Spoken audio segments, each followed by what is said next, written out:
We shouldn't have to get used to this. This is not something we want to be reoccurring. Extreme cold leading to 4 grid alerts in 4 days. In an unprecedented move, an emergency alert was issued Saturday saying Alberta was at a high risk for rotating blackouts. The cold was just one of the many reasons Albertans saw the alert pop up on their phone. We had used all of our available power. We were using our backup power, and we were concerned we were going to run out of backup power. So the next step then is rotating outages. But it didn't come to that. Solid saying that in the minutes after the emergency alert was sent out, power usage across the province dropped by 200 megawatts. NMAX adding that in Calgary alone, usage dropped by 60 megawatts in 30 minutes. But if a rolling blackout was ever needed, NMAX said it would typically start with commercial and industrial areas that don't need the power at the time.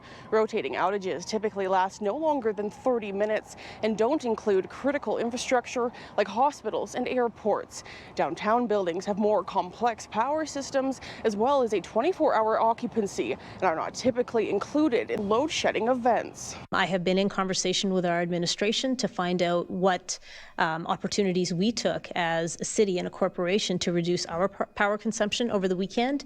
And we also have a call into representatives of downtown properties to find out what they did in this particular situation. A Reddit user from the Edmonton area saying they work in an industry that uses a lot of power and that they get a call to reduce power long before the alerts go out. But that didn't stop frustration with others online. One person adding, "It was deeply annoying to sit in the dark doing my part and look out my windows at hundreds of empty, fully lit up towers." Others adding the downtown office towers should be the first thing shut off. Some of the gas plants were unavailable. Some of the energy that we wanted to import was unavailable.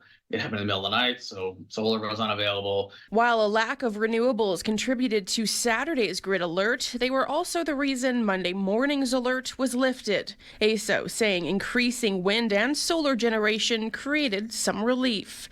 ASO says power generation in the province is set to grow by 3,400 megawatts by the end of the year, but that there is more than one way to prevent drastic cases like this past weekend. We are moving into a new world with the electricity system, where we're going to see more and more renewables on the system. We're going to see more demands in the overall electricity system, and so we're going to need to start thinking about new ways of meeting that supply and demand so that we don't repeat something like this. In Calgary, Jillian Code, City News.